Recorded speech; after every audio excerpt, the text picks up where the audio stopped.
En este apartado vamos a hablar específicamente de lo que tiene que ver con la prescripción de los ejercicios de control motor como una de las capacidades motoras más importantes que siempre tenemos que incluir dentro de los programas de rehabilitación del sistema musculoesquelético y que va muchas veces de la mano, obviamente, de los ejercicios de fuerza, de flexibilidad y de resistencia, o de movilidad y de resistencia, y que, como les habíamos anticipado, es la capacidad madre que permite una buena calidad de movimiento, y que si eso falla es muy difícil que nosotros no tengamos problemas después de dolores o de molestias, porque están muy asociadas las fallas del control motor, sobre todo de la zona media, con patología dolorosa tanto de la zona media, o sea, la lumbalgia, la low back pain, como de otras patologías más distales, pero que tienen que ver con la estabilidad. Entonces, respecto a la frecuencia, ¿cada cuánto hay que hacer un ejercicio de control motor? Lo cierto es que, al igual que el piano, y por eso les doy el ejemplo, cuanto más repitamos el ejercicio, siempre con muchísimo cuidado de que el gesto sea el correcto, porque si no, engramamos o reengramamos con errores de nuevo el gesto motor y estamos tratando de generar un reengrama correcto, digamos. Pero digamos, en el caso de los ejercicios de control motor, cuanto más frecuentemente lo hagamos, mejor resultados vamos a tener. Y en ese sentido, es mejor que el ejercicio se repita varias veces en el día a que agrupar todo en 20-30 minutos, al contrario de muchas otras cosas donde uno puede hacer o conviene hacer una agrupación en el día, decir, bueno, hacer todos los ejercicios en este periodo de la mañana. En este caso, cuanto más veces los repitamos, dejemos un poco de descanso para evitar la fatiga y volvemos a hacerlo. Siempre los dos limitantes de la repetición en el control motor es que pierda la atención en el ejercicio, porque me aburría hacerlo. Por eso también hay que darle variedad a los ejercicios de control motor, no darle un solo tipo de ejercicio de control motor, sino darle varios tipos de ejercicios, y que me fatigue, porque las dos cosas van a hacer que yo haga un entrenamiento de control motor de mala calidad. Por la fatiga o por la falta de atención, ambas cosas va a hacer que yo pierda control motor. Y como lo que estoy tratando es de reengramar un gesto de forma correcta, es muy importante que no haya fatiga y que no haya falta de atención, distracción, digamos. Entonces, los ejercicios de control motor tienen como objetivo el reengrama, por ende son repetición dependiente. Cuanto más veces lo repita en el día, más probabilidad de mejoría. Y esto no puede ser una prescripción que no esté adaptada al paciente. No le puedo decir a un paciente que tiene muchas dificultades para encontrar un momento en el día para hacer los ejercicios, que tiene que hacerlo 8 veces en el día, porque es lograr que el paciente se ponga en contra de hacer el plan terapéutico. Entonces, uno tiene que preguntar, vos tenés 10-15 minutos para hacer un ejercicio 2 o 3 veces al día, 3 veces al día. No, alguno te dice, sí, yo no tengo problema, pongo un montón de pausa. Bueno, cada vez que vos haces una pausa, hace un ejercicio de control motor. En ese concepto importante respecto de lo que es la pausa activa, por ejemplo, la pausa activa de la sedestación, estoy sentado 8 horas en la oficina, pero bueno, cada 20-30 minutos, cada tanto tiempo me paro, y en alguna de todas esas pausas, 4 veces en el día o en la jornada de 8 horas, agrego a la pausa un ejercicio, y entonces la pausa deja de ser solo una pausa y se vuelve una pausa activa, donde yo hago un ejercicio. Esto es un concepto que después iremos desarrollando en lo que tiene que ver ya más directamente con dolor musculoesquelético. Respecto de la especificidad, estamos siguiendo la secuencia FEPS que les dimos oportunamente. Los ejercicios de control motor son de coordinación intra e intermuscular. Para realizar los mismos, las capacidades motoras, flexibilidad, fuerza y resistencia, tienen que estar aseguradas. Y esto es importante. Nosotros no podemos trabajar con un paciente que tiene una debilidad muscular, un ejercicio de control motor, porque al tener debilidad no va a poder tener un buen control motor. Pues le está fallando, digamos, el polo eferente motor del ciclo del control motor. Nosotros cuando hacemos el ejercicio estamos trabajando sobre engrama, es decir que estamos trabajando sobre la planificación sobre todo. Pero para que la planificación pueda hacer lo que yo entreno, a través de decirle esto va así, se hace así, y mantener una secuencia de movimiento, para que yo pueda trabajar sobre el engrama, tengo que tener movilidad asegurada, fuerza asegurada, resistencia asegurada, ¿sí? Porque si no, falla el control motor por otras cuestiones relacionadas con otras capacidades que están fallando. Entonces es importante de que muchas veces, no digo que es la última capacidad que se entrena, porque generalmente se entrena en conjunto con las otras, pero si hay un cuadro de limitación de movimiento muy importante, por ejemplo, no puedo hacer un ejercicio de control motor. Porque ¿cómo voy a hacer un ejercicio de control motor si tiene una alteración muy importante de la movilidad? Está muy rígida una articulación. Primero tengo que hacerle ganar movilidad y a medida que va ganando movilidad le voy haciendo hacer los ejercicios para que pueda controlar esa articulación, ¿sí? Entonces, bueno, esto con respecto a la especificidad. Respecto a la progresión, acá hay algunas reglas que son interesantes. Los ejercicios de control motor tienen una progresión que se basa en un aumento de complejidad del movimiento y la dificultad para mantener la estabilidad durante el mismo y no de peso. Que esto es una cosa típica que la veo muchas veces, de que está haciendo un ejercicio de control motor como una plancha, etc. Y entonces cuando ve que eso le sale se pone un peso arriba.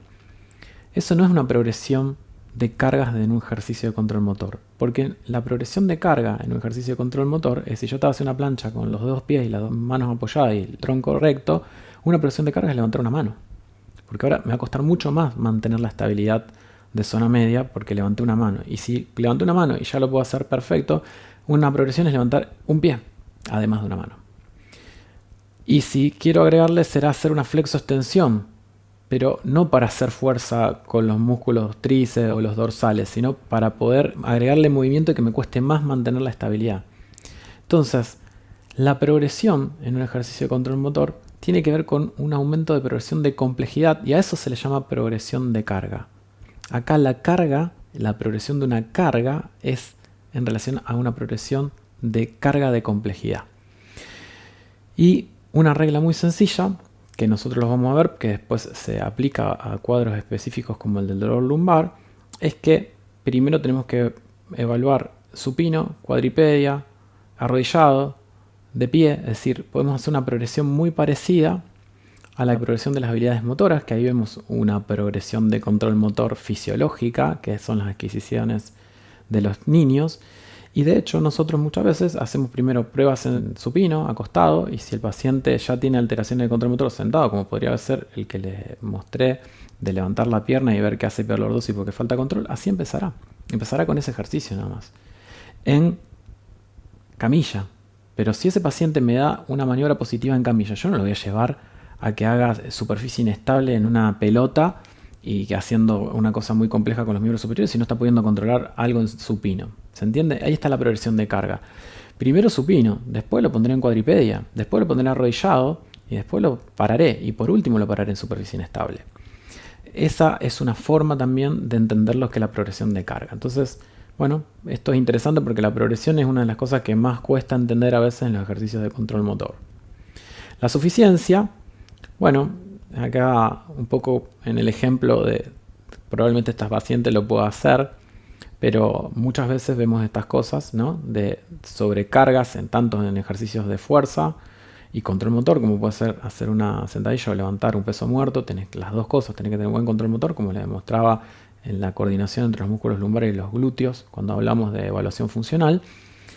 Y bueno, acá pasa muchas veces que le dan el mismo ejercicio de control motor a un paciente que tiene dolor que a uno que no tiene, a un paciente añoso que a un paciente joven, y los meten en esos circuitos muchas veces, circuitos de CrossFit, de ejercicios funcionales, y realmente las cargas son excesivas para lo que puede lograr hacer el paciente de forma correcta, y tendría que empezar probablemente en una camilla, acostado, haciendo ejercicios muy simples, hasta que logre después poder hacer cosas más complejas y entrar en este tipo de circuitos. Entonces es muy común la sobredosificación en ejercicio de control motor porque bueno, se aprendió que, bueno, que es importante el ejercicio de control motor y ahora casi en todos lados le están haciendo hacer alguna cosa de control motor porque como está bien visto, pero no saben muy bien las reglas de dosificación, no saben hacer una evaluación individualizada para decidir con qué ejercicio empezar y cómo ir progresando desde ese ejercicio base. Y bueno, los ponen a todos a hacer lo mismo, como si todos tuviésemos las mismas habilidades motoras y los mismos déficits. Y bueno, cuando globalizamos en la prescripción siempre tenemos la posibilidad de que a un par le venga bien y a algunos le venga mal y a algunos le venga muy mal. Y es lo que pasa. Algunos empeoran mucho, algunos dicen que les funcionó muy bien y uno dice, a mí me hizo bien, a mí no me hizo bien. Bueno, el me hizo bien y no me hizo bien tiene que ver con que para vos funcionó porque dio la casualidad que esa prescripción absolutamente global y muy poco individualizada te vino bien y a otra persona realmente era previsible. Si nosotros hacemos un examen físico funcional ya íbamos a saber, porque nos dio varios déficits en determinados aspectos, que no podía hacer ese ejercicio que tenía en el circuito porque ese ejercicio le iba a terminar generando una lesión. Entonces por eso es tan importante no hacer prescripciones vacías de haga ejercicio de control motor. Ahora no reemplacemos el FKT por decir vaya a hacer ejercicio de control motor porque de nuevo no estamos diciendo nada. Si vamos a prescribir un ejercicio, sepamos lo suficiente sobre ese ejercicio como para poder decirle con qué intensidad empezar, cómo ir haciendo las progresiones, etc. En relación al dolor lumbar, que es un cuadro muy común, fíjense que acá hacen una progresión donde empiezan directamente viendo que el paciente pueda controlar la región lumbar en relación a la posición de lordosis fisiológica, que la mantiene sobre todo los multífidos. Y en ese caso lo único que hacen es hacerla respirar mientras se controla básicamente eso es un barómetro que se puede usar, el de la presión tranquilamente. Hay uno que se llama Stabilizer, que es el específico con el que se hizo el estudio, después se vendió, pero es lo mismo. Básicamente insuflas un balón y te fijas si el paciente durante algún movimiento de miembro superior, miembro inferior, respiración, al inicio, ya después empiezan los movimientos, pero vamos a empezar ahí, ve que sube la presión en el reloj, quiere decir que desplomó la columna lumbar y perdió tono en los multífidos. Ahí estamos en esto de la preactivación de los músculos profundos. Entonces, ¿cómo controlo la preactivación de los músculos profundos? Con el barómetro, y me fijo y empiezo desde simplemente respirar y ver que no se me caiga, digamos, la activación de los músculos profundos durante la respiración, que es el movimiento base de la región lumbopélvica, el del diafragma, y que muchas veces hay pacientes que cuando respiran se desploman durante los movimientos respiratorios. O sea que muchas veces el primer ejercicio de control motor es patrón respiratorio, y puedes trabajar el patrón respiratorio acostado, en cuadripedia y en bipedestación, y después poder trabajar los movimientos de miembros superiores y miembros inferiores. Pero digamos, esto básicamente es un sistema de biofeedback para que el paciente pueda tener un control de lo que está haciendo con la musculatura profunda. Porque la otra sería tener un electrodo puesto en la musculatura y ver actividad electromiográfica, que si bien se ha utilizado en estudio, no es aplicable a lo que es el trabajo diario con un paciente. En vez de esto, realmente es un recurso muy sencillo y el paciente tiene un biofeedback donde sabe si está manteniendo la lordosis fisiológica o se está desplomando. Y si mantiene la lordosis fisiológica, quiere decir que tiene una activación de los músculos multífidos. Siguiendo ese patrón, después vienen los movimientos de miembros superiores y miembros inferiores. A veces primero miembros superiores, después miembros inferiores. Los inferiores obviamente generan más estrés sobre la región lumbopélvica, o sea que en complejidad mantener la preactivación de músculos profundos con movimientos superiores es un poco menor que hacerlo moviendo los inferiores. Y por supuesto lo más difícil, el intercalar superiores e inferiores, que sería un segundo grado de progresión. Después vendrían los trabajos en cuadripedia. Fíjense, les estoy mostrando un trabajo que sigue un poco ya las normas que ustedes tendrían que a esta altura ya ir suponiendo en relación a lo que vimos de la parte de ciencia básica de ejercicio. Y empezar después a hacer movimientos. Acá ya está haciendo un movimiento intercalado, pero podríamos tener las mismas reglas de progresión de cuadripedia, movimientos de miembros superiores primero, después de miembros inferiores y después intercalados.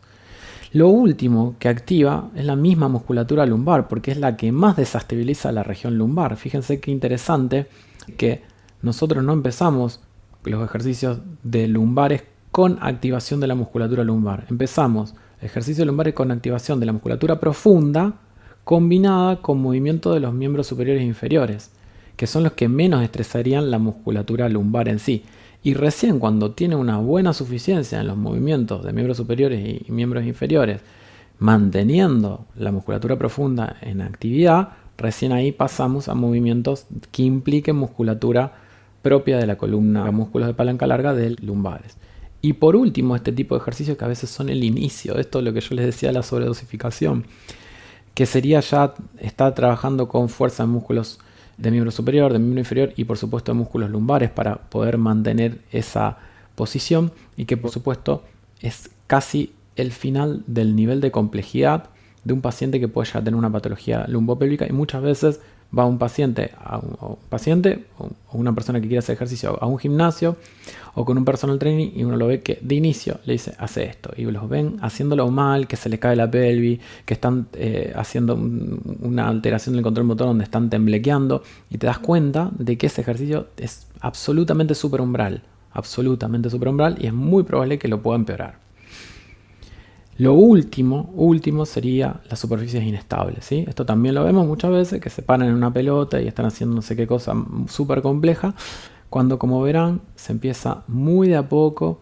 ¿Y nosotros qué tendremos que hacer? Utilizar esta secuencia para poder hacer algún tipo de evaluación en cada uno de los estadios. Es decir, bueno, hago una evaluación en supino y me fijo qué tal funciona. Si veo que ahí no están dando bien, ya ni pruebo cuadripedia, ni mucho menos voy a probar que haga un ejercicio de lumbares. Empezará en supino, ¿se entiende?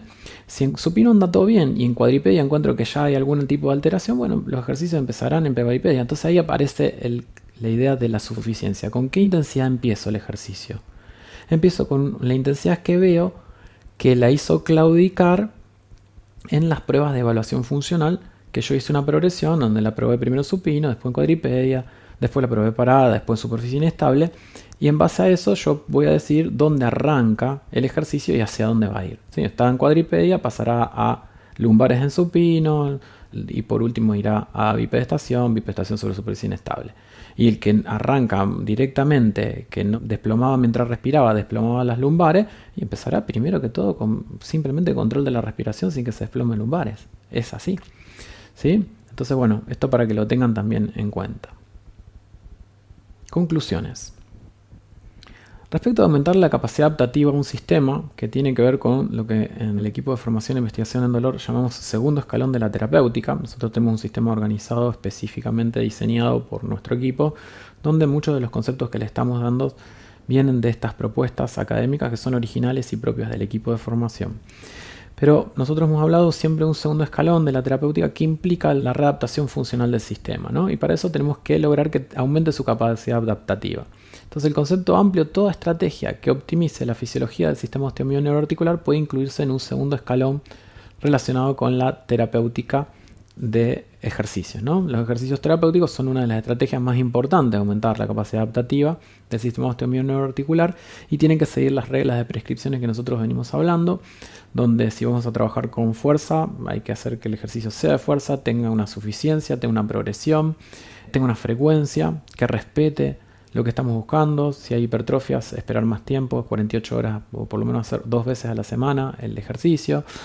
¿Se entiende? No caer en cuestiones donde le prescribimos a todo lo mismo, porque eso nos va a llevar a fallas terapéuticas.